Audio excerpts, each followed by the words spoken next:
Let's talk about the IEPA. I love IEPA. We love IEPA. I love the ruling. Um, my main analysis, I talked a little bit about the ruling on my show, was to think about all the people who proclaimed the Supreme Court illegitimate. And I always objected to that ruling, not that certainly Alito and Thomas or some of the other rulings, like I think the immunity ruling was improperly arrived at. And so I'm upset to despondent about some of them. There are other rulings, by the way, where all of the liberal justices were, I think, on the wrong side of the law. There's a ruling called Grants Pass about clearing the homeless. And do you look at the homeless as people breaking a law or a protected class, unlike all the liberals on the court? I think the police should have the power to clear the homeless from public encampments. Okay, fine. That said, the IEPA ruling was a 6-3 ruling where Trump was smacked down because he clearly transgressed the law. And I want to get to your oil article in a second. But were you in the camp that used the word illegitimate? And do you think this, even by a few degrees, pulls us back from concluding that we've arrived in a land called illegitimate? Maybe we're a few Mm. steps from it, maybe we're, half a mile, but we could see it within view. What do you think of all that? I mean, my working thesis about this is that John Roberts and some of the other incredible look, say what one will about Amy Coney Barrett, she is smart as hell, right? Mhm. There are some unbelievable intellectual heavyweights running around the court, John Roberts among them, and they are intensely aware of kind of the limits. This is how far we can go. And they know that the legitimacy argument is very real. The legitimacy of the Supreme Court is on the line.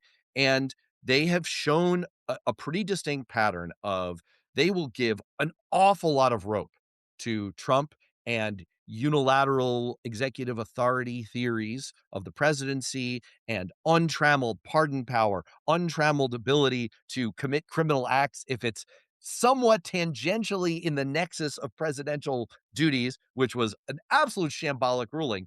They're willing to do all of those things, but they know that they need to adhere to at least a few, even if they're token rulings that present guardrails.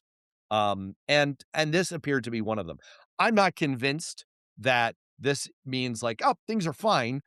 We have a Supreme Court that is behaving rationally and isn't just giving away the entire constitutional store to Donald Trump, but it's certainly good. It's certainly a lot better than the alternative. That's what I think is going on. I think they're Yeah. throwing a bone to make sure that they aren't completely dismissed as illegitimate by the American public. That's the practical effect. And definitely to some extent, Roberts has calculated specifically the idea of legitimacy when he disallowed the disallowance of Obamacare, for instance. Like, we can't have a court so upend American life, the whoop and wharf of American life. Not something that we're all very upset about, like admissions into colleges, but something unbelievably fundamental. And so, yeah, I think that's why he made those rulings. What I think is going on here is they are conservative. And conservative doesn't mean they just make things up. I know there are people hearing this saying, well, some of the unitary executive theory is making things up, and some of the doctrine of special, what is it, special issues doctrine? I'm trying to remember what their doctrine is, that is made up. But what I'm saying is they're going to see the law quite differently from you, the people who don't adhere to Federalist Society jurisprudence. It is within the ambit of reasonable jurisprudence to come out with the vast majority of the rulings. And in fact, they're pretty much the same kind of ruling, just ruled many, many times, which is we're going to allow the executive to do it because he's the executive. Many iterations of that thought. And so we, or people on the left, or people like me in the middle who think that there are a lot of things that the conservatives do or the Federalist Society do that are not well founded in law are not going to like it. Some of those things, like I look at immunity and I really widen my eyes and say, how'd they get there? But it's very hard for, I think, the dedicated ideologue or the person who's like studied Stephen Vladeck, someone who's studied this their whole life, and they're very convinced that this is what the court means and this is what the Constitution means. And they even say, I don't even see how a reasonable person could come to any other conclusion. It's very hard for them to see it that way, even the very smartest people. But I do think that's what's going on. I also have to say, I think Alito and Thomas are far gone, and I don't put them within the ambit of the reasonable. And Kavanaugh joining them, what you said, like there are some decisions that are just so obvious. Yeah, Kavanaugh didn't think so. And there's some decisions that you just have to do in order to preserve the ability for the court to ever be taken seriously. Kavanaugh didn't think so. So that was a weird and troubling outlier to me. Hey, can we do 2 minutes of conspiracy pesca? Go Can we ahead. do this? All right, Yeah, because yeah, yeah. we've got comments here. Yes, I agree with everything Lefty Gramps is saying, both that I'm pretty darn close, and creating a de facto king does not sound conservative. Spot on. And Anna's point Well, it's about very what you're conservative. talking Like about is the major questions doctrine. kings are conservative. Well, that Yeah. right, that's very conservative. I like this idea from Don Buckner, not to be confused with Through the Legs Don Buckner. Um, People remember. Oh, no. This was this one.